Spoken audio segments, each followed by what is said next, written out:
Je vais vous partager aujourd'hui une approche sur la route du vieillissement et ça vous permettra de regarder la vôtre parce qu'elle est étonnante, cette approche. C'est la mienne, bien sûr.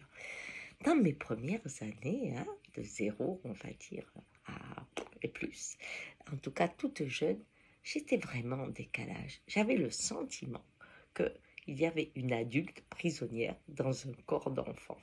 Et je ne me sentais pas du tout en accord avec mon entourage. Pourquoi? Parce que quand je disais quelque chose, on me disait mais tu as quel âge?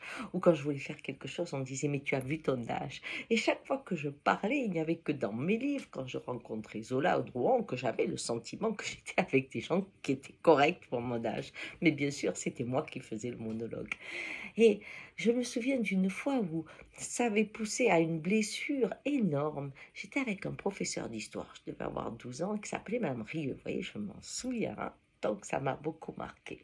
Et il y avait des mouvements féministes qui commençaient. Et donc je dis, Madame, est-ce qu'on ne pourrait pas participer à une manifestation? Parce que nous aussi, on est des femmes et il faut qu'on se batte pour cette libération. Et elle avait ri et répété peut-être 7, 8 fois le mot femme, femme, femme.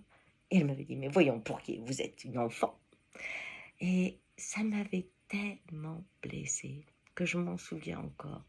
Mais ça, ce genre de situation, eh bien, je l'ai connu presque jusqu'à 40 ans. Parce que chaque fois, j'ai été au-delà. Hein. Quand j'ai eu des réussites, on me disait, oh, mais vous étiez jeune, c'est pas de votre âge, c'est pas de votre âge. Mais chaque fois, j'étais à pas de mon âge. Et donc, il a fallu attendre 40 ans pour que mon corps rejoigne ma tête. Et que j'ai ce sentiment délicieux d'être en accord entre cette puissance que je sentais en moi, cette force et cette expression du corps qui était très épanouie, bien sûr. Ce que je n'ai pas vu arriver, c'est que les blessures, pas simplement physiques, les blessures du temps, les blessures de la vie, mais les blessures de cœur aussi, hein, eh bien, étaient en train de m'ouvrir parce que je me rendais compte que la vie était vraiment celle qui décidait tout et que je ne pouvais que suivre. Et vous retrouvez là, bien sûr, la place d'un enfant. Hein. On suit la mère. Pour la première fois de ma vie, j'avais dû baisser la tête et j'avais dû me soumettre. C'était la première leçon qui allait me ramener vers la jeunesse. Parce que quand j'ai commencé à faire confiance à la vie, quand elle est devenue ma mère, j'ai regardé ma vie comme un jeu de piste. En me disant, oh là, je peux pas y aller, elle n'a pas envie, oh là, j'y vais. C'était assez facile et c'est toujours facile. Mais ce qui est venu de délicieux, quand j'avais un peu plus de 50 ans, peut-être 55 ans, c'est le rire. J'ai commencé à rire de moi d'une façon étonnante, à retrouver ces 20 ans, ces 30 ans où je trouvais que j'étais tellement importante.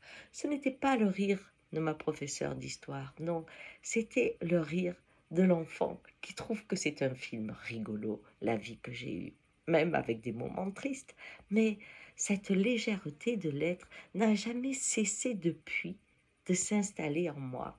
Pourtant, il y avait un endroit où elle n'était pas encore présente et c'est arrivé au dernier stage.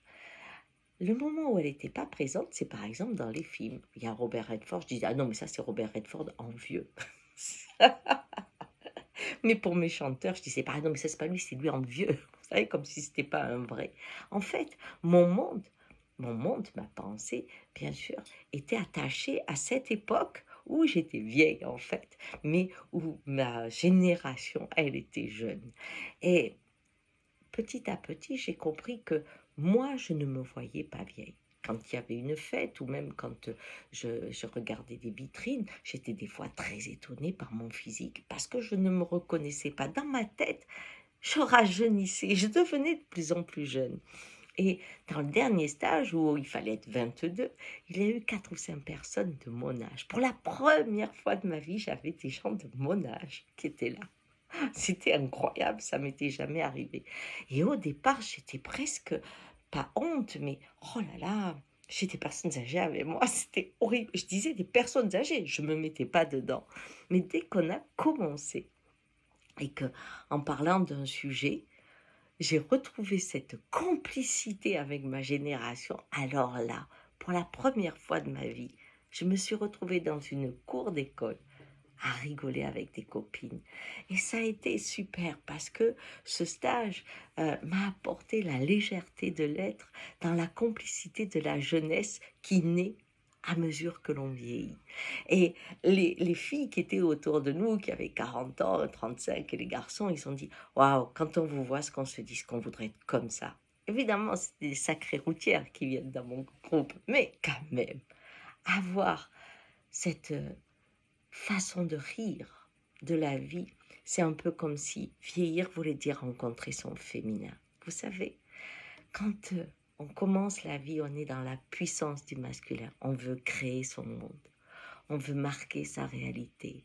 Et dans la deuxième étape, on rentre dans la jeunesse et on rentre dans le féminin. C'est-à-dire, on commence à savoir que tout passe et que c'est pas important.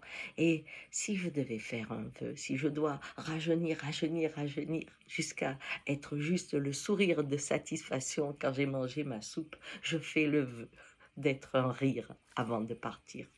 Au revoir.